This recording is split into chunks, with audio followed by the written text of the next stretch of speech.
ce bâtiment, c'était un peu la pierre angulaire du projet, parce que c'est ce comptoir qui va servir de base derrière pour toute l'organisation de la commercialisation. Donc c'est non seulement un lieu de stockage, mais c'est un lieu de transformation, un lieu entre guillemets de process industriel et un lieu d'administration ici, parce qu'on va le voir, il y a des bureaux, donc c'est aussi ici que va être gérée la structure exécutive. Donc la manière dont a été conçu ce magasin, c'est pour répondre à tous ces besoins. Il faut non seulement qu'on soit capable d'assurer la gestion du projet, la gestion de la structure, qu'on soit aussi capable de faire voilà, suivre tout le process. On va commencer par le bureau peut-être.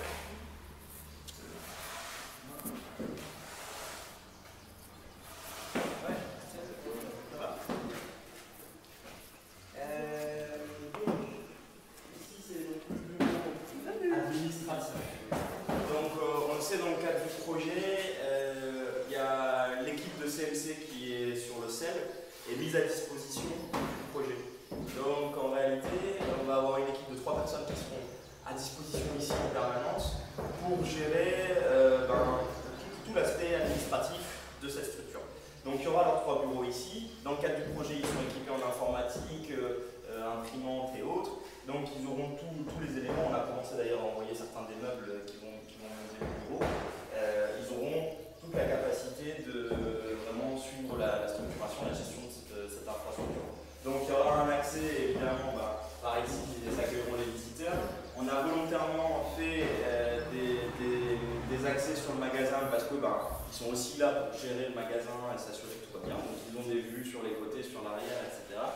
Donc vraiment, c'est le lieu stratégique de gestion du magasin. Voilà. Donc là, on est sur des standards, là, c'est carrelage, c'est plafonné, etc. Après, on est sur une logique plus de magasin. Là, c'est vraiment l'aspect administratif. Il faut voir ici, donc, on a évidemment les toilettes intérieures. Et puis, un des éléments qui est important ici, c'est le laboratoire. Parce qu'on le sait que dans le cadre de la transformation du sel, un des éléments importants, c'est l'iodation. Et l'iodate de potassium qui sert à ioder le sel, qui a un enjeu de santé, c'est un produit chimique. Donc on ne peut pas manipuler ça n'importe comment, on ne peut pas laisser ça stocker n'importe comment, etc. Donc on a fait cette pièce avec une paillasse qui permettra de faire les dosages d'iodate de potassium et surtout après de tester. Parce qu'on a des testeurs qui nous sont fournis par le ministère de la Santé qui permettent de s'assurer que le sel est dosé correctement en iodate et que donc du coup on respecte les réglementations en vigueur à l'échelle nationale. Donc ça c'est, disons, la pièce scientifique. Et le matériel est déjà disponible. Ouais. En fait, c'est l'iodate de potassium, il est mis à disposition par la FOPDG, qui a été fourni par le ministère de la Santé. On a les testeurs déjà, donc après c'est juste organiser ça quand même. Et il y a le laborantin.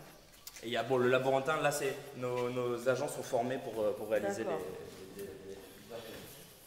Alors après, là on est vraiment sur l'aspect transformation, valorisation du sel. Donc l'idée, pour rappeler, on a du sel qui va être acheté directement aux coopératives. Donc on récupère du sel en stockage, en sac de 80 à 100 kg, du sel brut, non pilé, non iodé, tel qu'il sort à la production. Donc on vient récupérer. Maintenant, on a plusieurs étapes à respecter. Quand on récupère le sel, il faut que pour que le sel soit transformé, il faut qu'il soit séché. Donc on commence par faire